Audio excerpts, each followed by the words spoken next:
38.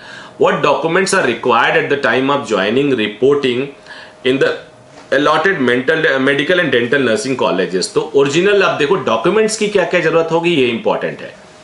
तो what documents are required at the time of joining reporting in allotted medical and dental college? Original documents along with attested photocopies of documents for admission to undergraduate medical, dental, nursing courses for admission to allotted college are required at the time of joining in allotted medical dental college, and the list are as follows: allotment letter issued by MCC, admit card of exam issued by NTA, result rank letter issued by NTA, date of birth certificate if matric certificate does not bear the same, class 10th certificate, class 12th marksheet 12th certificate, यानी 10th का marksheet 10th का certificate, 12th का marksheet 12th का certificate, और उसके बाद 8 passport size photograph same as affixed on the application form, वही वाला photo, proof of identity, Aadhaar, PAN, driving licence, passport.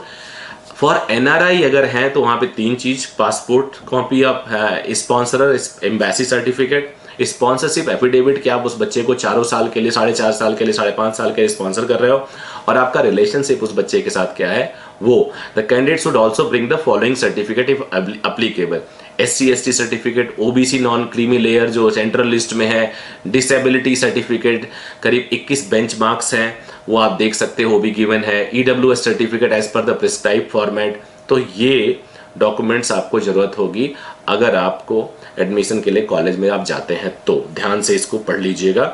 इसको मैं ग्रुप में अपने लगा भी देता हूँ. उसके बाद in case I have birth certificate, caste certificate, other certificate in regional language, will it be acceptable at the time of reporting? तो रिपोर्टिंग में केवल हिंदी और इंग्लिश का लिया जाता है. अगर आपका अदर लैंग्वेज है तो आपको सर्टिफिकेट, अटेस्टेड सर्टिफिकेट उसका बनवाना होगा इंग्लिश में, वो दोनों लेके जाना होगा. ये भी इंपॉर्टेंट है. If there is a discrepancy in spelling of name in documents and application form, what do I do?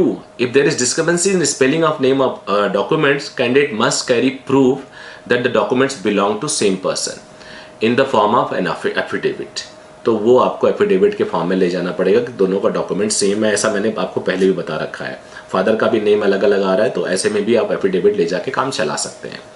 फिर उसके बाद क्वेश्चन नंबर 41 है, what if I do have my original document with me at the time of joining the allotted college? I don't have my original documents. So the candidate who have been allotted a seat through NEET UG counseling by MCC are informed that their admission is provisional subject to physical verification of documents by the allotted college authorities. The MCC has no role to play in physical verification of documents. तो यानी यहाँ पे danger है. Candidates who have deposited their original documents with any other institute, college, university and come for admission with the certificates stating that their original certificates are depositing with the institute, college, university will not be allowed to take admission in allotted medical dental college. तो ये important है. अगर आपके पास original certificates नहीं है तो आपको admission लेने से वंचित किया जा सकता है. अब आ जाते हैं क्वेश्चन नंबर 42 पे. Will NRI, OCI, PIO, foreign national